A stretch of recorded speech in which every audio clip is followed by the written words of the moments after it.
बनाया और बना करके हमारे को स्वस्थ रखा ही को मिलता।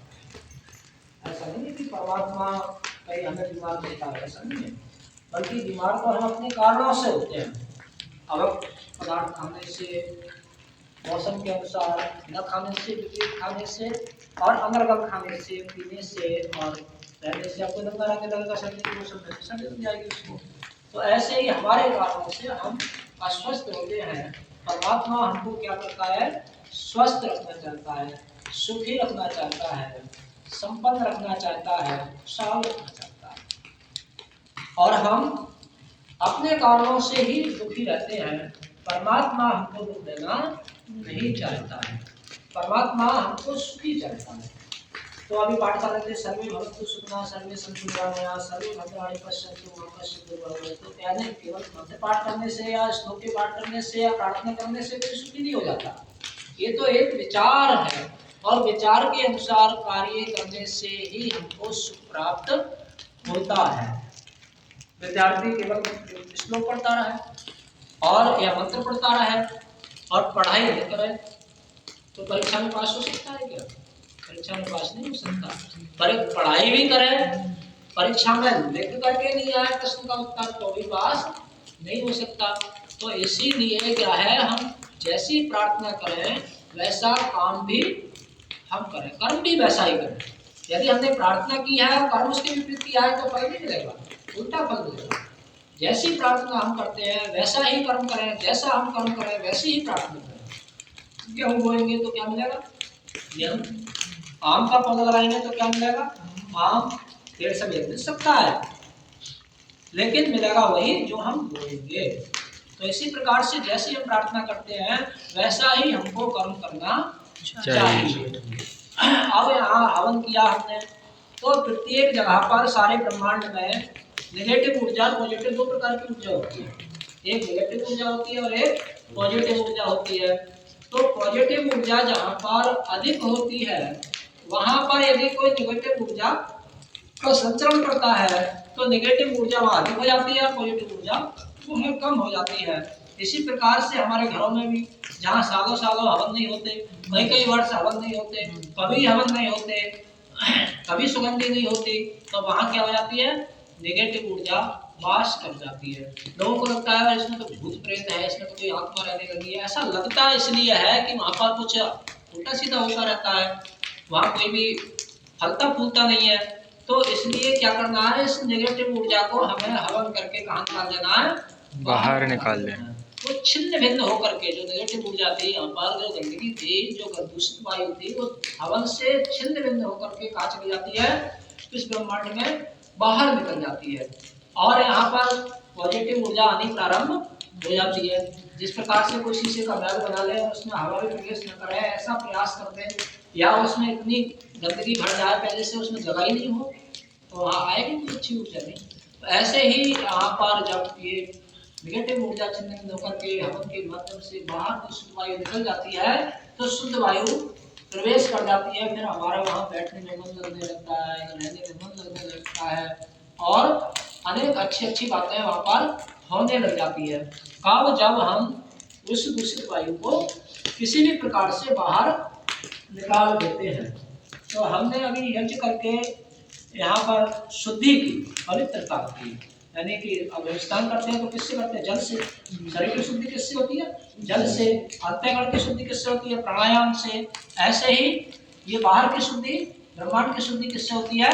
यज्ञ से होती है। इसलिए कहा यज्ञो वै हुनस्य नाभि, यज्ञ हवन की नाभि है। हमारे यहाँ भी नाभि है, हमारे शरीर में भी नाभि होती है। नाभि से सारा चक्र शरीर का जुड़ा रहता है। नाभि यदि उलट पुलट हो जाए तो सारे शरीर की, सारा शरीर क्या हो जाता है? उलट पुलट हो जाता है, अस्त व्यस्त हो जाता है, अस्वस्थ हो जाता है। तो इस नाभि को ठीक करना है, अर्थात इस यज्ञ को ठीक करना है और इस यज्ञ को विधि विधान से और औषधियों से, जड़ी बूटियों से और घृत सामग्री से बढ़िया ढंग से यज्ञ करते हैं तो इस ब्रह्मांड में, वातावरण में क्या हो जाती है? शुद्धि हो जाती है। वैसे दोनों समय यज्ञ करना चाहिए, दोनों समय न मिले तो एक समय यज्ञ करना चाहिए, एक समय भी समय न मिले तो सप्ताह में कर देना चाहिए और नहीं तो पूर्णवासी अमावस्या को कर देना चाहिए। ऐसा पूर्णिमा है और पूर्णिमा अमावस्या को न मिले तो महर्षि स्वामी दयानंद सरस्वती ने कहा अष्टमी को अवश्य करना चाहिए। और अष्टमी भी 2 बार आती है।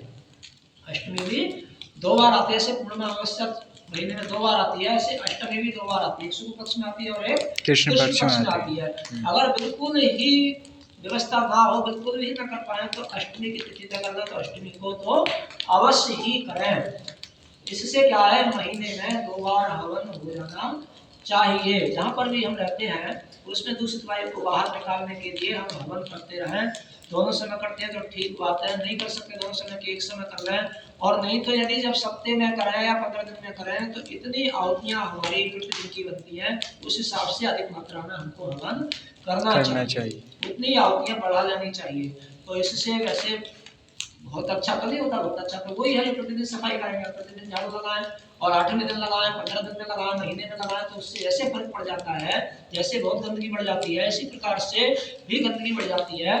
तो ऐसे ही हम वायु को शुद्ध करें। कहाँ? अपने घरों में। अपने घरों में, घर को वैसे मंदिर कहा गया, मंदिर में जाने लगे लोग, वहां पर दूसरी तरह की पूजा पद्धति अपनाने लगे, वैसे घर ही मंदिर होता है। और मंदिर की साफ सफाई कहते हैं, तो मंदिर की साफ सफाई करोगे, रोजाना करो, तो मंदिर की साफ सफाई यानी घर की साफ सफाई हमें करनी चाहिए। और वैसे जल से साफ सफाई होती है, अन्य तरीकों से साफ सफाई होती है, और सबसे श्रेष्ठ तरीका क्या है? यज्ञ है। तो इससे यज्ञ को कहा, यज्ञो वै श्रेष्ठतमं कर्म। यज्ञ सबसे दुनिया का सबसे श्रेष्ठ कर्म है। इससे कोई श्रेष्ठ कर्म दुनिया में नहीं है, इसलिए हमको यज्ञ करना चाहिए। इससे बाहर की भी शुद्धि होती है और बाहर अंदर की भी शुद्धि होती है। ये जो दूषित वायु निकल जाती है, शुद्ध वायु आती है, तो उससे हमें भी अंदर भी ऑक्सीजन के द्वारा लाभ होता है। हमारे प्राण वायु कहा गया ऑक्सीजन को, तो प्राण वायु है, उससे हमें लाभ होता है, उससे हमारा जीवन चलता है। तो इसलिए हमारा जीवन चलाने के लिए यज्ञ बहुत जरूरी है। साफ सफाई शुद्धि रखने के लिए यज्ञ बहुत जरूरी है।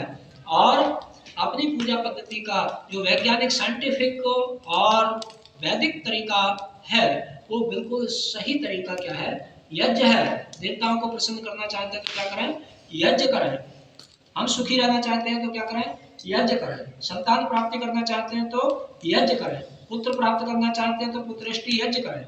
ऐसे ही कोई मनोकामना का पूर्ण करने के लिए, हम कोई अच्छी श्रेष्ठ मनोकामना है उस पूर्ण करने में परमात्मा की सहायता चाहते हैं तो क्या करें? देवी देवताओं की सहायता चाहते हैं तो क्या करें? यज्ञ करें। क्योंकि देवताओं को बुलाने का सबसे श्रेष्ठ माध्यम क्या है?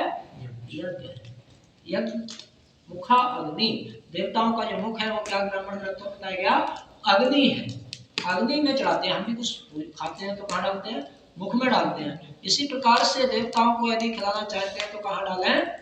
अग्नि में डालें। 2 प्रकार के देवता होते हैं, एक देवता होता है जड़ देवता और एक होता है चेतन देवता। दोनों प्रकार के देवताओं को यज्ञ के माध्यम से भोजन पहुंचाया जा सकता है। इसलिए यज्ञ से श्रेष्ठ विज्ञान पूजा पद्धति का कोई दुनिया में दूसरा नहीं है। इसलिए हमारे प्राचीन समय से ही ऋषि मुनि राजे महाराजे बड़े बड़े यज्ञ करते कराते चले आए हैं, और आज भी यज्ञ होते हैं। यज्ञ विधि विधान से और अच्छे श्रेष्ठ विद्वान से और अच्छी सामग्री और घृत से यज्ञ को हमें यदि करने का मौका मिलता है तो बड़े सौभाग्यशाली है। आज